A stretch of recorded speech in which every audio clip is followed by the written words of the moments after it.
Bir marta payg'ambarimiz shunday deganlar: Allohning shunday bir ismi bor.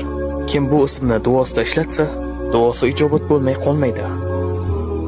Bir kuni Anas roziyallohu anhu shunday dedilar: Men payg'ambarimiz sollallohu alayhi vasallam bilan masjidda o'tirganimizda bir kishi namozni tugatdi va yana ruku qildi. Keyin esa sajda qildi. U sajda qilib bo'lgach shunday dedilar: اللهم إني أسألك بأني أشهد أنك أنت الله لا إله إلا أنت الأحد الصمد الذي لم يلد ولم يولد ولم يكن له كفوا أحد. Va u Allohdan so'rashni davom etdi. Payg'ambarimiz o'girildi va u kishiga shunday dedilar: Sen Allohdan uning eng buyuk ismi bilan so'rading.